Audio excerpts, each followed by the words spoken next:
आपण पाहत आहे न्यूज 27 महाराष्ट्र. सत्यता पहा, जागरूक रहा. शिंदवणे गावच्या उपसरपंचपदी सौ भाग्यश्री विनोद शिंदे यांची बिनविरोध निवड झाली. शिंदवणे गावचे विद्यमान उपसरपंच श्री सागर अशोक खेडेकर यांनी राजीनामा दिल्यामुळे उपसरपंचपद ही जागा रिक्त झाली.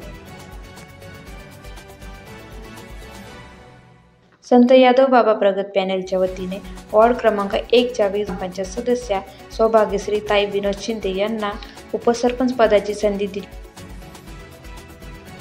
यावेळी शिंदवणे गावचे तंटामुक्ती समिती अध्यक्ष माजी उपसरपंच श्री गणेशदादा महाडिक, सरपंच श्रीमती सारिकाताई दीनानाथ महाडिक, सौ मनीषाताई महाडिक, सौ ज्योती महाडिक, उपसरपंच सौ लताताई माने, श्रीमती कमलाताई शिंदे, ग्रामपंचायत सदस्या सौ शोभाताई महाडिक, शिंदवणे तंटामुक्ती समितीच्या अध्यक्ष श्री भुजंग बापू महाडिक, तंटामुक्ती माजी अध्यक्ष श्री नानासो सुदाम महाडिक, सामाजिक कार्यकर्ते श्री रामभाऊ महाडिक, माजी उपसरपंच श्री संजय डोबाळे, संचालक श्री सचिन महाडिक, युवा नेते अंकुश महाडिक, युवा उद्योजक श्री प्रकाश महाडिक, युवा नेते श्री अतुल कुंजीर, श्री सचिन शिंदे, श्री भाऊसो कांबळे, श्री महेश अण्णा महाडिक व श्री विनोद शिंदे यांनी सर्व विविध पदाधिकारी बहुसंख्येने उपस्थित होते.